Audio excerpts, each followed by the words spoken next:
Masechet Baba Kama Daf Pechet. The Mishnah mentioned the law, Hachobel be'ayved kena'ani shalacharim hayav. If someone causes an injury to an eved kanani that belongs to someone else, he has to pay all 5 categories of compensation. However, the Yehuda disagreed.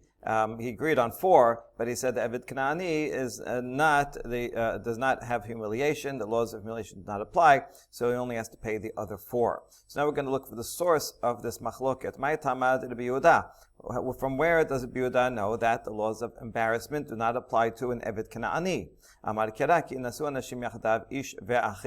So it's from this pasuk, when 2 men are fighting, this is the source for payment of embarrassment. When 2 men are fighting and a woman intervenes and grabs onto privates, that causes embarrassment, and she has to pay. Cut off the hand doesn't mean literally, but rather payment. Now, in this pasuk, when it says ish ve'achi b'mi sheyesh lo achva yasa eved she'en lo achva, since it describes the 2 men fighting as a man and his brother, it means that payment is only given to someone who is involved in brotherhood, but not an eved kana'ani who is not involved in brotherhood. This could mean that an eved kana'ani cannot marry into a kahal Israel, so he doesn't have brotherhood with the Jewish people. Even though an eved kana'ani is half of a convert, he already has to do brit milah and is obligated in mitzvot, the same mitzvot that a woman is obligated in, but not until he's free is he a full convert. So at this point, he is not yet marriageable. He's not yet part of the kahal, so he's not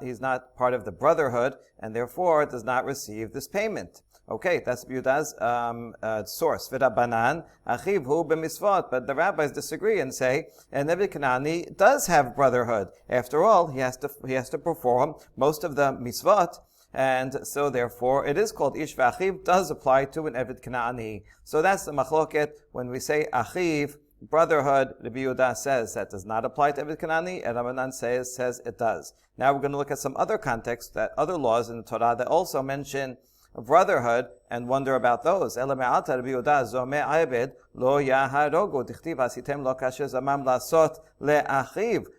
you, the Yehuda, that eved kanani is not called brotherhood.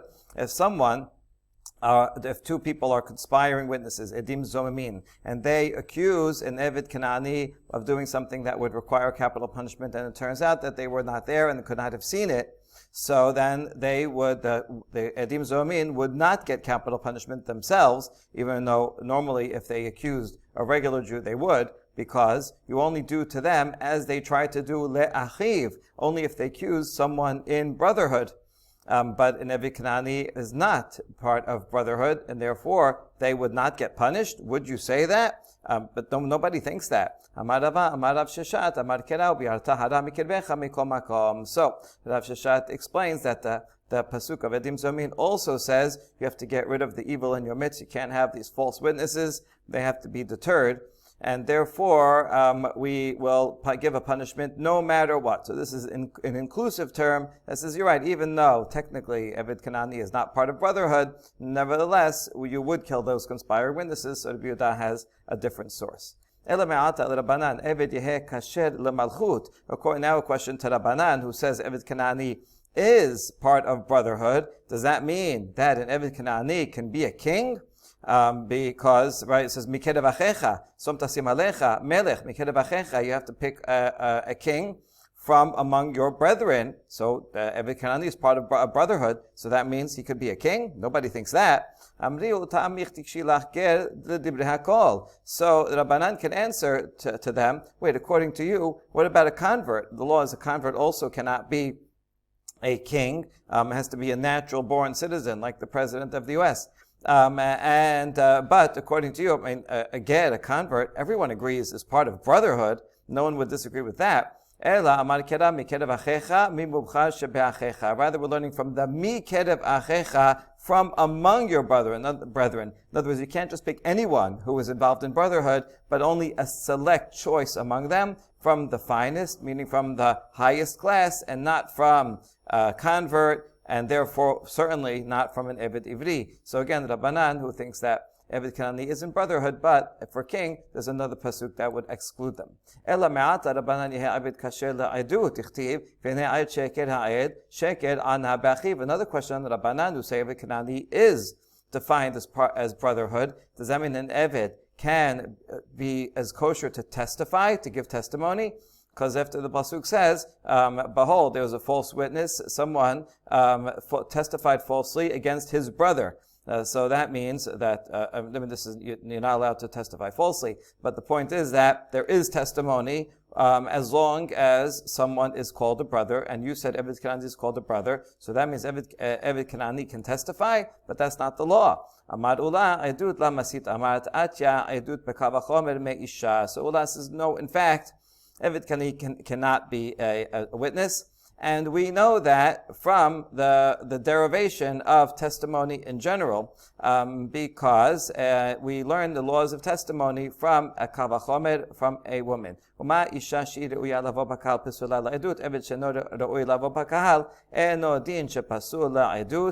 even though we have this pasuk that says testimonies for brethren, for an Eved Kanani, we could learn that they would be excluded from the following Kal Vachomer. If a woman who can marry, a regular woman can marry into the Jewish community, and yet women cannot generally give testimony for most things, so an Eved Kanani who cannot marry into the community, all the more so, they will be excluded from being a witness. So we learn from a Kal Vachomer that they're out, and therefore Rabbanan can rely on that Kal Vachomer. Then we counter the Kal Vachomer. Hold on, but a woman is not involved in the law of circumcision, so that maybe that's connected to why she cannot testify. Should we apply the same to an Eved Kanani who does get a Brit Milah? So maybe it's a different category. But then we answer, Katan yochiach sheyesh lo b'milah pasul ha'edut. Well, a minor Jewish boy, the laws of circumcision do apply to him, and yet a minor cannot testify. So therefore, it's irrelevant whether someone is obligated in circumcision or not. So that now the Kal Vachomer is good. But then we challenge the Kal Vachomer again. But a minor is not responsible to do commandments. And Eved Kanani is responsible to do most of the commandments. But then we could bring in a woman who also are obligated in most mitzvot, and yet cannot testify. So you see that that's not a relevant factor. So therefore we can prop up the Kal Vachomer by bringing both together. V'chazar hadin lo re'izeh k're'izeh v'lo re'izeh k're'izeh hasad asher shebehen shekenenan b'chol hamitzvot u'pesulin leha'id af ani abi et ha'eved she'eno b'chol mitzvot u'pasul leha'id. And so we'll come back to the beginning. And we know that the case of woman is not the same as that of a minor, and that of a minor is not the same as that of a woman. But there's a common denominator between them, and that cancels out the particular differences that each of them have. The common denominator is that both minors and women do not have to do all mitzvot. Minors don't have to do any. Women don't have to do mitzvot asher shazman gerama. And so they don't have to do all mitzvot, and they cannot testify. So too, a Eved Kanani does not have to do all the mitzvot, and therefore also cannot testify. So the Kal Vachomer is good. But then we challenge,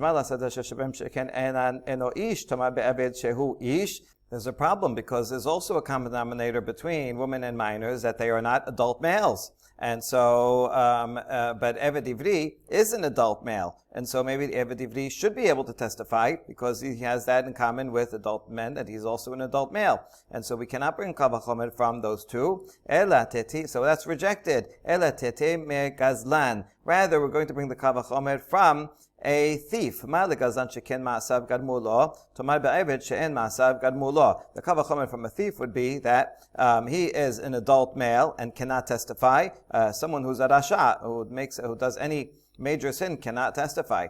So a gazlan cannot testify, and he's an adult male, and so too an Eved Ivri, who is an adult male and cannot testify. But then we reject that because Gazlan did something wrong. It's his actions that caused him to be now called a rasha. But Eved Ivri, he didn't do anything wrong that should make him disqualified from testifying. So that's not a good kal vachomer either. Elem tetem egazlan umechad mehanach. Rather, we're going to bring together the thief and either one of the categories before, a woman or a minor. And if we bring them all together, we see what the common denominator is, that they are not doing all the mitzvot.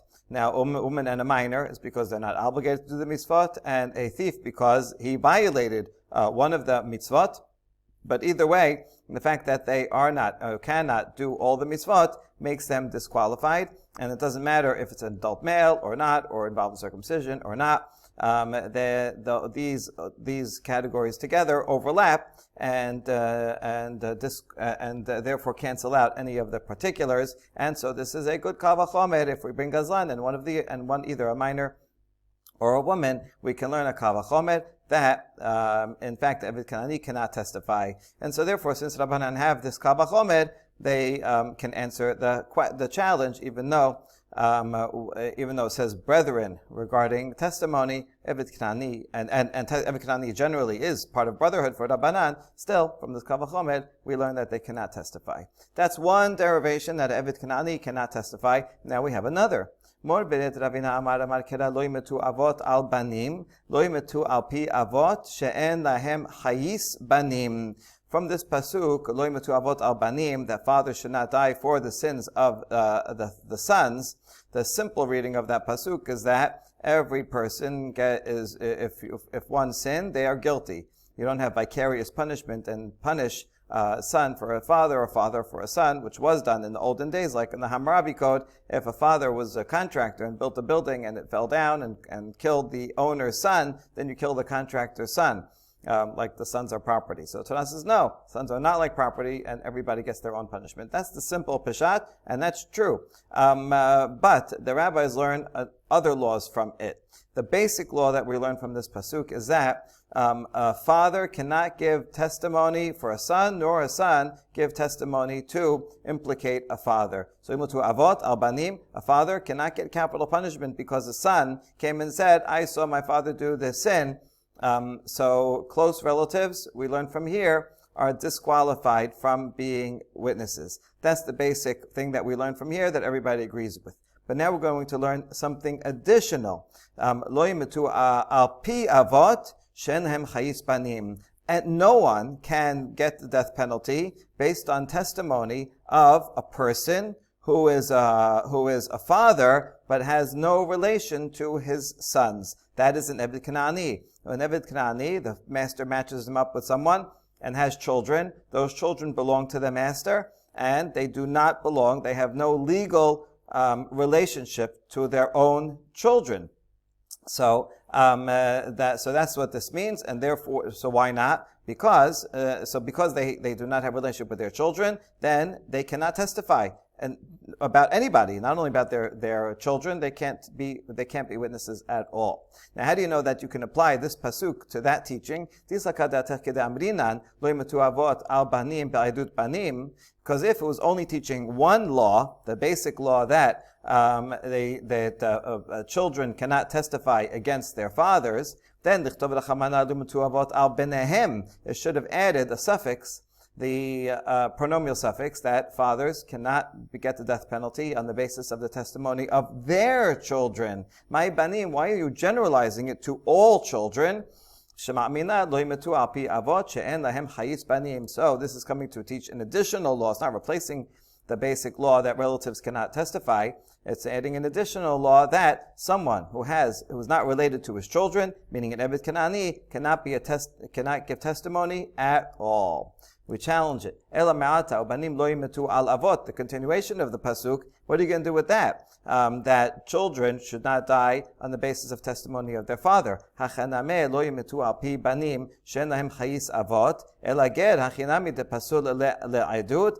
that, you're going to learn that someone who is not related to their father also cannot testify. That would apply to a convert, right? Once someone converts, they are not related to their parents. A convert, after he converts and has children, is fully Jewish afterwards and will be related to their children.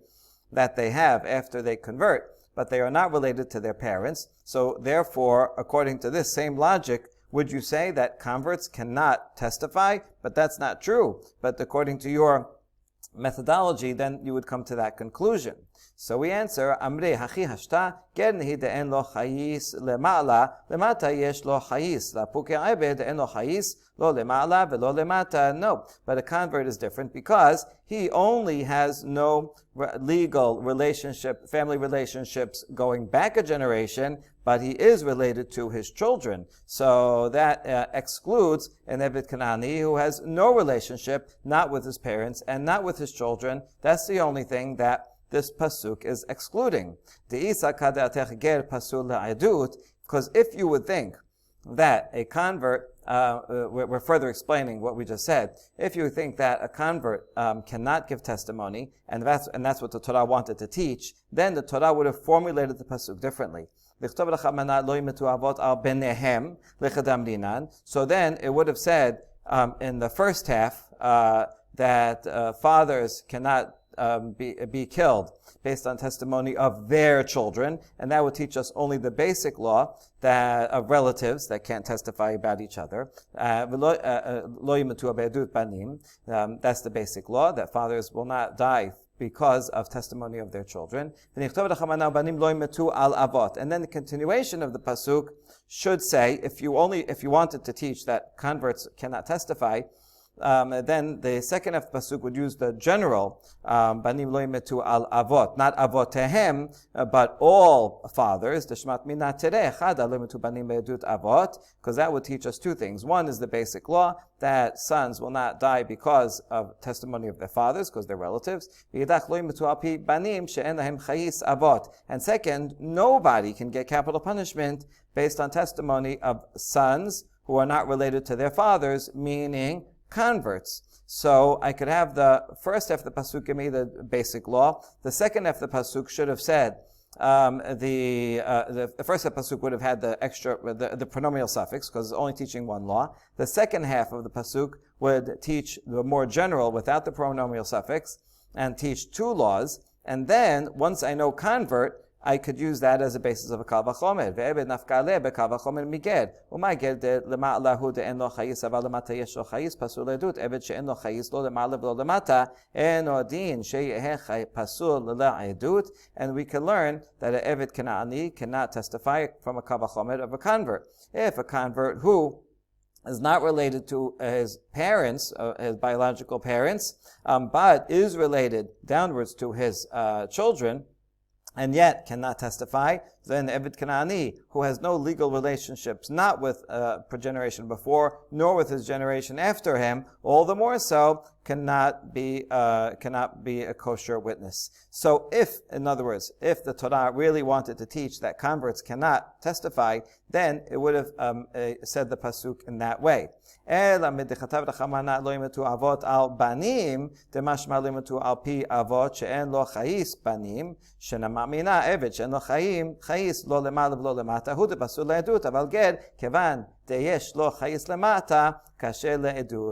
the fact that the Torah in the first half of the pasuk said that fathers cannot die because of sons, and it doesn't say benehem, it says banim, the more general, and therefore we learn from that no one can die because of testimony of fathers who have no relationship to their children, which is an Eved Kanani. So we learn from here that an Eved Kanani who has no relationship, not generation before or after, that's only he is disqualified to give testimony. But since the Torah goes out of its way and teaches it in that case, so I know that it does not apply to a convert because since a convert does have a relationship with his sons.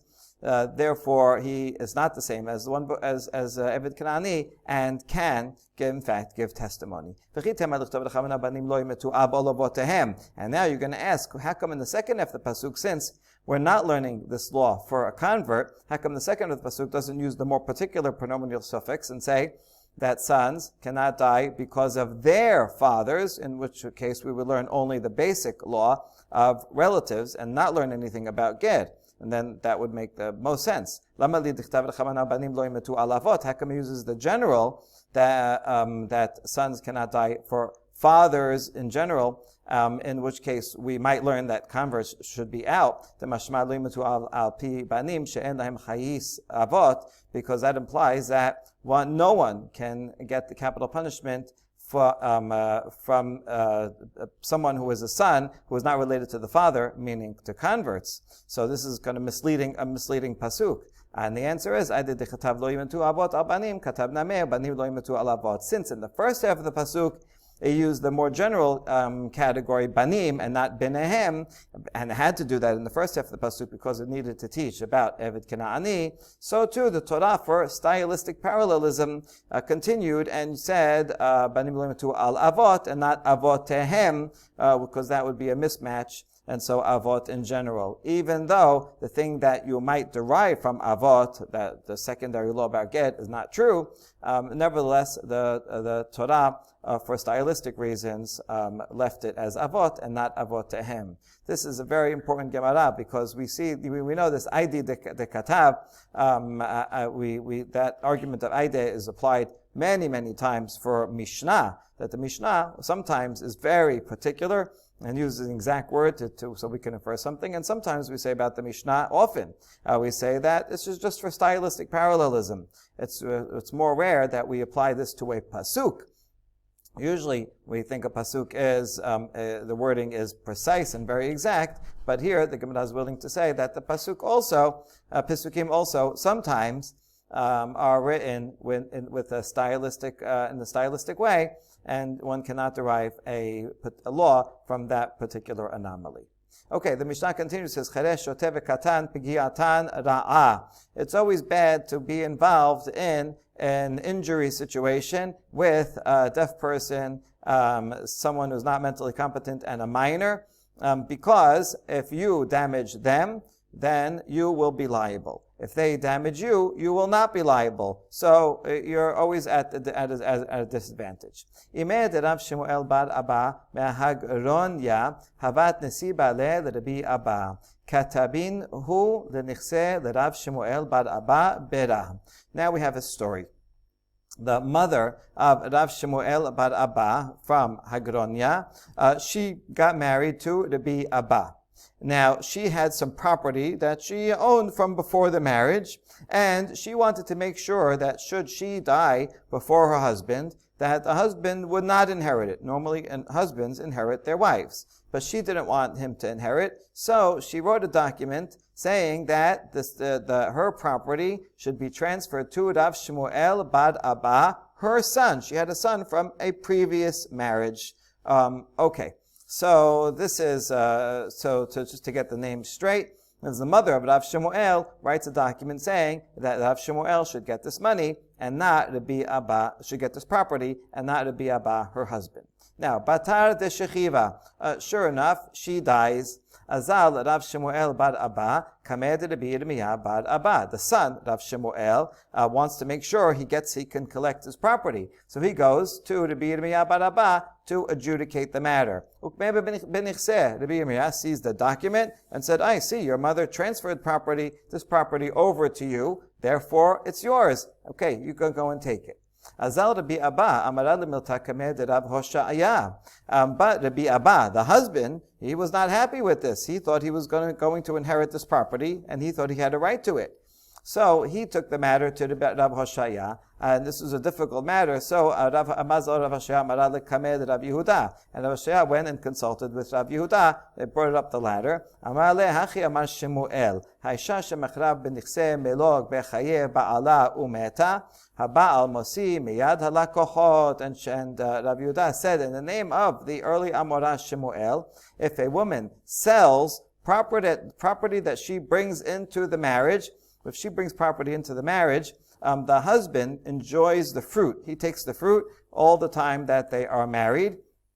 And then, at the end of marriage, she gets that land back. Nichse melog means she gets the land back as is, in whatever state it is, whether it got better or worse, as opposed to nichse son barzel, where the husband guarantees a certain price for it.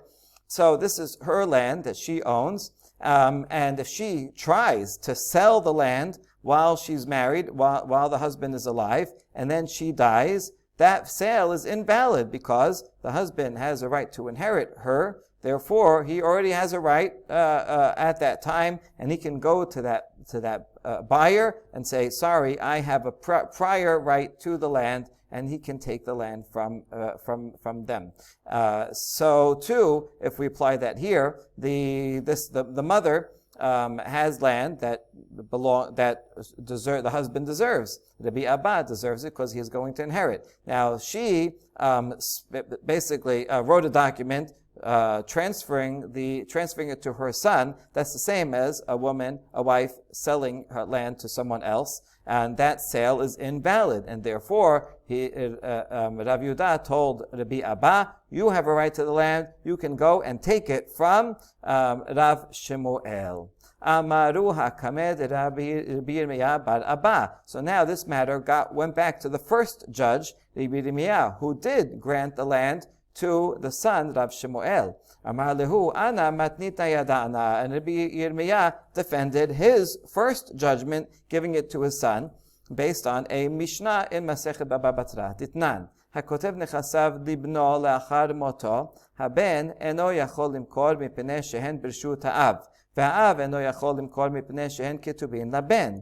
מחר האב מכורים עד שימות, מחר הבן אין לו ללוקח עד שימות האב. The Mishnah teaches that if someone writes a document giving ownership of a piece of land to his son, and the transfer should be from now, but the father wants to keep the right to take the fruit while he's alive. So he wants to kind of transfer it while he's alive right now, but still, live there and take the produce. So that the full transfer of the rights to the land will only happen after his death. So this is a kind of in between. What do we consider this transfer? Does it make sense to transfer ownership of land, even though the seller, the original owner, is still using it? So in this case, the law is as follows. The son has no right to sell it while the father is alive, because it's in the property, it's in the possession of the father. So even though the father did say, "Okay, I'm transferring it to you, my son," but the son doesn't have a right to use it yet, and therefore the son cannot sell it. The father also cannot sell it because he already wrote a document of transfer to the son. So neither party can sell it because neither has full ownership usage over it. Now let's say the father does sell it to someone else. So that sale is valid while the father is alive, only to the extent that the receiver, the buyer, can use the land and enjoy its produce while the father is alive. So it's a kind of a temporary sale. But then once the father dies, then that transfer that he had initiated beforehand, it becomes completed, and the father no longer has the rights to the produce, so therefore that buyer no longer has rights to the produce, and the son comes and takes the land and uses it fully. So the father, in other words, the father really cannot sell it. If he does go through a sale, it'll be a kind of temporary sale, kind of like a rental. Now, if the son sells it while the father is alive, now the son, he has ownership rights, but no usage rights. The father is there taking the produce.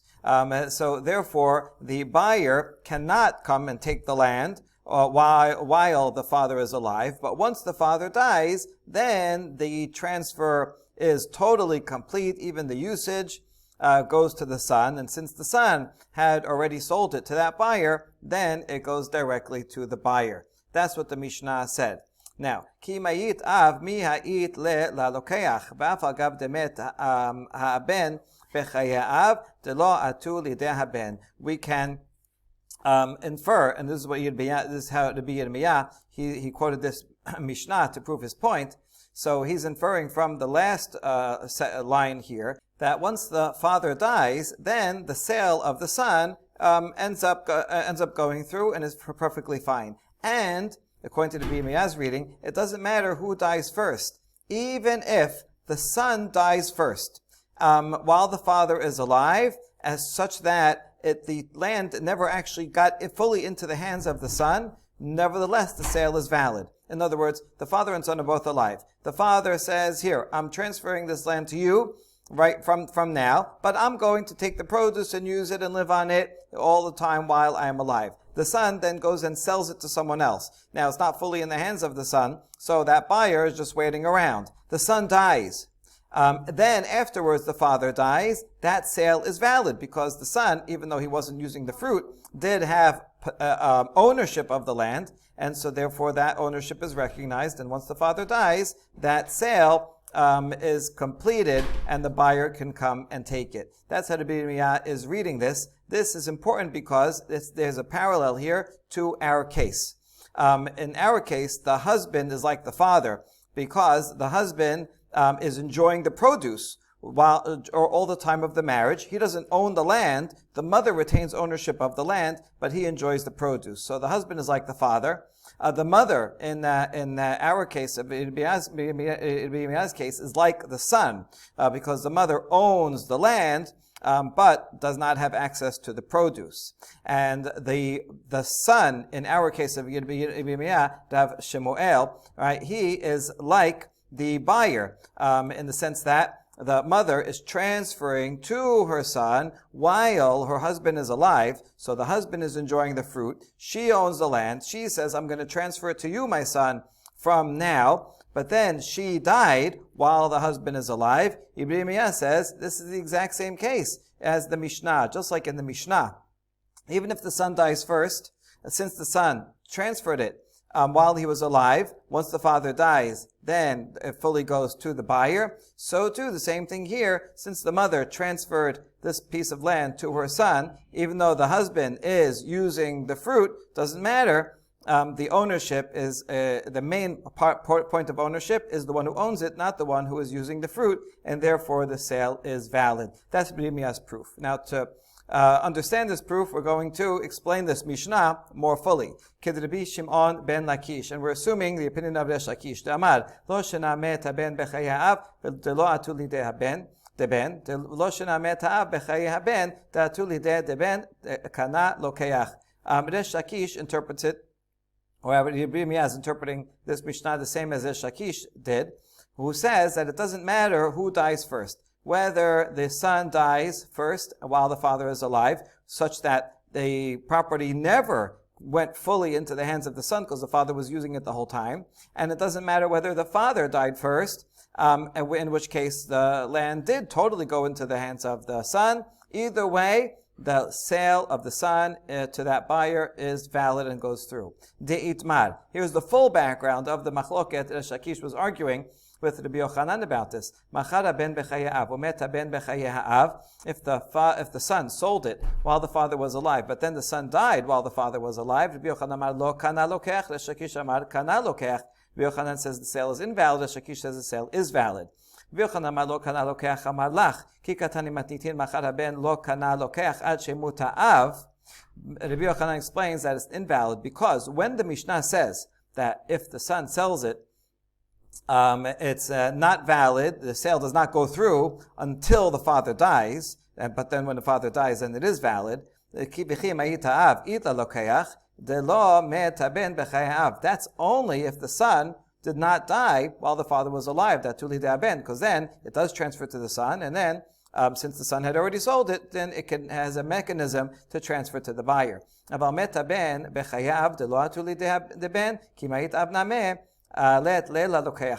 if the son dies while the father is alive, then it never goes fully into the hands of the son, and therefore even when the father dies, that buyer will not get it. That was Rabbi Yochanan's interpretation.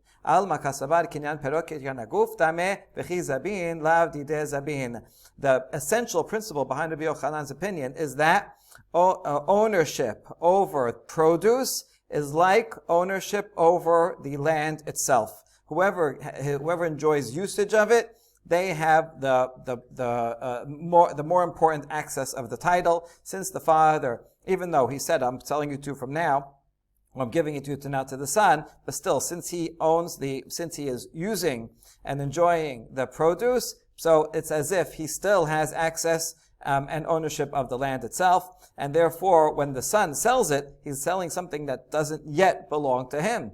And so if he dies first, there is no sale. Rabbi Shimon ben Lakish omer, kana lokeach, ki katani matnitin machar haben, en la lokeach ad shemut ha'av, ki mayit av, mi hat'it la lokeach, lo shena lo met, הבן בחיי האב דעתו לידי הבן, ולא שנה מת הבן בחיי האב דלא עתו לידי דבן, קנה לא לוקח. Rabbi Shimon ben Lakish, Resh Lakish interprets it differently, and he says that the sale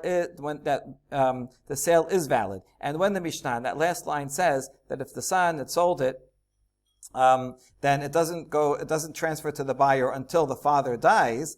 That is true, but once the father dies, then the sale does transfer. That is true no matter who dies first. It doesn't matter if it's the son did not die while the father was alive, in which case the son is alive when the father dies, and so it goes into the hands of the son, and then it goes to the buyer, and it doesn't even matter if the son dies first, in which case the son never fully owned it, never enjoyed the produce. Nevertheless, the sale is valid. The fundamental principle that's based on is al makasabar kinyan perot lav ki kinyan haguf tameh ki chizabin dideh kazabin. Ownership of the rights to the produce is not like owning the item itself, right? And this happens all the time. I own a car, but I let you use it for a month. You don't own the car just because you can use it. And so here, although the father is enjoying the produce, it's not like he owns the item itself, the land itself. The son owns the land itself, and therefore, when he sells the land, he has perfect right to sell the land. And so, once the father dies, whether the son is alive or not, doesn't matter, that sale goes through,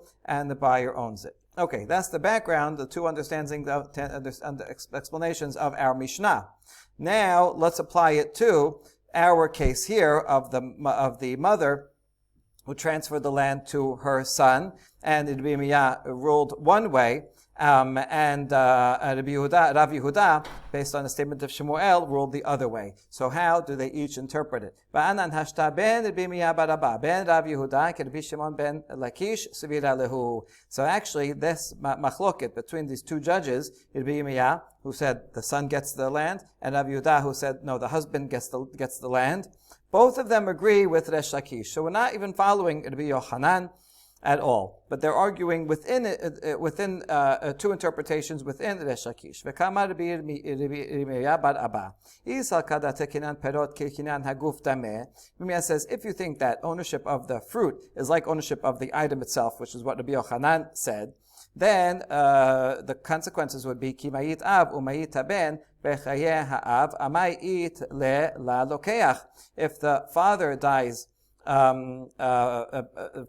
but the son died first, why should the buyer get it? The father had the right to the produce, so the son selling the land should never go through. Ki kazabin hai lav dideh kazabin. When the son sells it, it's not his. Ela lav shema mina kinyan perot lav ki kinyan haguf dameh. Rather, it must be that ownership of produce is not like ownership of the land. And therefore, Rabbi Yirmiyah says, I'm going to apply that same thing, that same principle to our case. The mother owns land. She owned it from before the marriage. She enters into a marriage with Rabbi Abba. Rabbi Abba enjoys the fruit. Okay, very nice, you can enjoy the fruit, but there's no ownership of the land there. The mother still has full ownership of the land and has a right to sell it. And what she does, she transfers it to her son, and that's a valid transfer. And even if the mother dies while the husband is alive, that sale goes through. And Rabbi Yirmiyah says, that's why when Rav Shemuel came, I granted the land to him, to the son. Ahadru lekamed Rav Yehuda. And so the sages, they brought that opinion to Rav Yehuda. Amar lehu hachi amar Shemuel zo ena domel mishnatenu. And Rav Yehuda's counter to that, he knew all that. He says, but he's quoting his teacher Shemuel, the early Amorah, and said that this case with the mother is not the same as the Mishnah Baba Batra with the father. The cases are not different. Now, what does that mean? Mai ta'ama. Amar Rav Yosef bishlama tanaipcha hakotev nechasav le'aviv ika lemifshat mina dekinyan perot lav kekinyan haguf tameh. Rav Yosef explains what Shemuel meant by saying that this case of with the mother is not the same as our Mishnah. He says if our Mishnah said the other way around, then it would be a good proof. If it said that a son who owns property writes a deed and transfers the property to his father from now, but the son will be able to enjoy the fruit while the son is alive. So he's transferring ownership to the father, but the son continues to have the fruit. Then we would be able to extract the basic principle that usage of the fruit is not the same as owning the property, because in that case it would be the son who transferred to the father, and the son continues to own the fruit. And then in that case, if the father sold it to someone else and then died, and then after that the son died, so if you said in that case that it transfers over, then we would know that ownership of the fruit which the son has is not ownership of the land. And in fact, even though the son owns the fruit, but since the father got the land, so the father has a right to sell it, and the transfer will be valid. In that case, I would be able to learn that principle. But in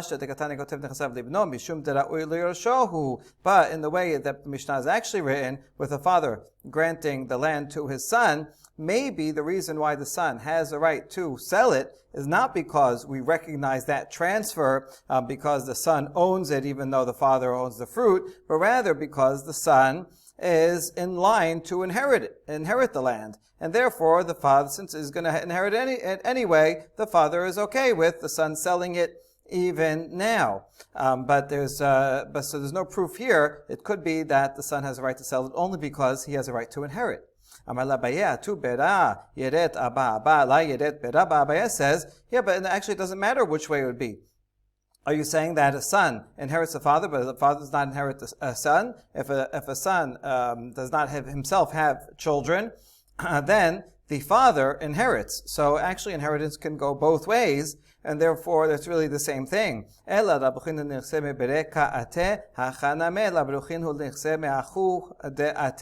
Rather, why would a son write a deed that his father should get this land?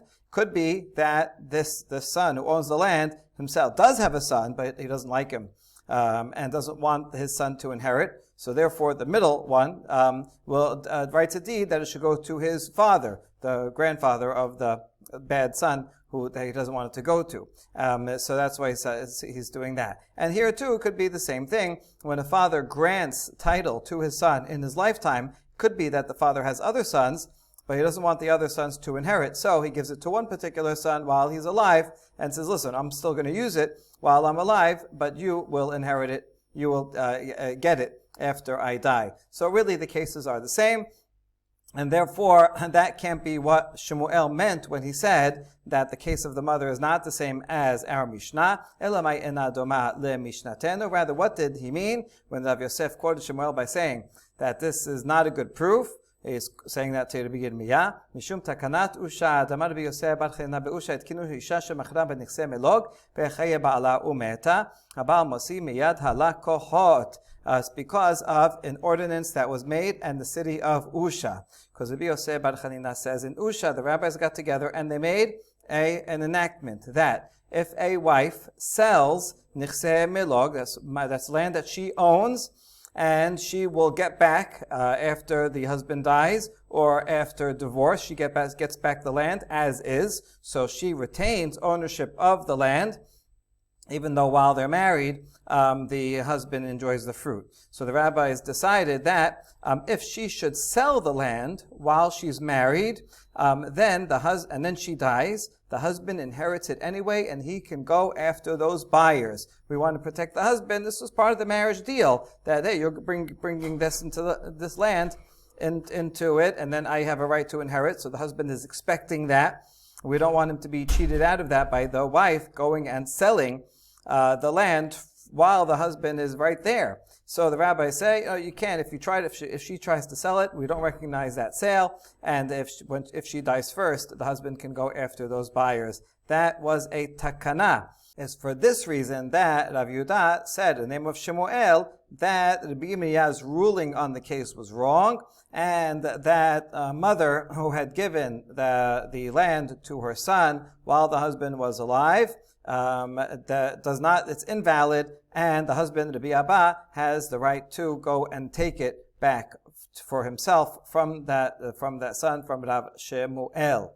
And that's why this case is different from the Mishnah. The Mishnah, talking about a father granting land to his son, there's no takana in that case, and the father has a right to give it to his son, and the son has a right to sell it to a buyer, and there's no, then after the son dies, and the father dies, then the buyer can keep it. And no one else can take it away. So that's why the cases are different, and that's why Rabbi Yirmiyah was technically correct in making his ruling that because once the mother gave it to the son, really even though the husband has a right for the fruit, but rights to enjoy the fruit are not rights to the property. The mother kept the primary right to the property, and therefore did have the right to give it to the son. So, from the letter of the law, Rabbi Yirmiyah was right. However, the enactment from Usha overrode that and said that the husband can take it. Rav Idi bar Avin says we have a Baraita that supports that there was such an enactment in Usha. Let's say you have two witnesses that come and say, we testify that this husband divorced his wife and he paid the ketubah already. But these witnesses were lying. In fact, they're still married. She's still serving him as a wife. And it turns out that they were edim zomin. So now they will have to pay to the wife that which they tried to take away from her. They said that she was already paid the ketubah, but in fact her ketubah was not paid. So how much should they pay? And let's say the amount in the ketubah, it says $20,000, right? In the case, in the event that the husband should divorce his wife or he dies first, then he or his inheritance will have to pay her $20,000. So we don't say that Edim Zomin have to pay $20,000 because we're not sure if the husband would die first or divorce her, in which we would have to pay. It could be that she would die first, in which case the husband wouldn't have to pay anything. So you can't just say it's $20,000. Rather, it's the value of the benefit of the ketubah. In other words, it's like buying a future where you're not sure if it's going to be paid out or not. How much would you pay for the right to collect the ketubah? It's kind of a bet of who's going to die first. What does that mean? The financial benefit of the ketubah.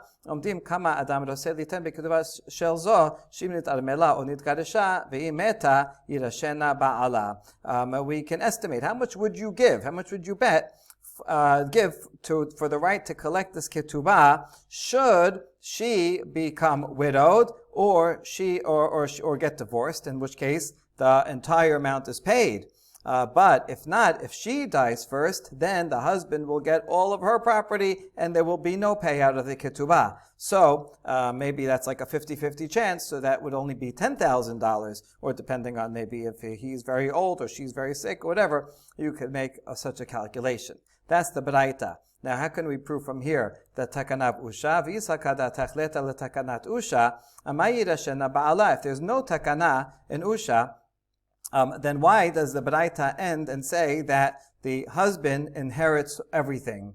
Tizaben ketubata legamre. Let her sell the ketubah in its entirety. In other words, if the woman has a right to sell things that she owns, so she brings land into the marriage, and she can sell the land, so she can sell the land even while she's married, and the husband therefore would not inherit. Why does the Baraita say that? We assume that the husband inherits everything that she has when she can perfectly well go and sell what she has, and so the value of the ketubah can in fact be sold in its entirety now. But the Baraita doesn't say that. The Baraita assumes that if she dies first, the husband will get all of her stuff, all of her land. That why? Because the husband can go after any land that she tried to sell, her land that she tried to sell during the marriage. The husband can go after it and take it back from the buyers. So that explains this line. This line assumes takanat usha. However, Amar Abaye, Im Amiru b'nichse melog, Yomiru b'nichse son barzel. Abaye says, even without takanat usha, that assumption that she's allowed to sell land while she's married would only apply to nichse melog. That's land that she will get back as is. She completely controls. Because she has complete ownership of that land even during the marriage. I mean, the husband takes the fruit, but she would have a right to sell that land only. But nichse son barzel, that's land that she brings in, that's estimated, what the value is, and the husband would then only have to pay her the amount, a fixed amount of the land. Which means that she is given a guaranteed amount. Whether that property goes up or down, she's guaranteed. In that case, the husband would certainly have a right to keep it, to inherit that land, and she would not be able to sell it. Therefore, even without takanat usha, this line would make sense that the husband is going to inherit her, because the husband is certainly going to inherit nichse son barzel, and she would certainly not be able to sell her all of her ketubah and everything that she brought into the marriage that's guaranteed that she will get back in the ketubah. She will certainly not be able to sell that, because even if she can sell nichse melog, she could not sell nichse son barzel. Therefore, Abaye says there is no proof from this baraita for takanat usha. Baruch Adonai le'olam. Amen ve'amen.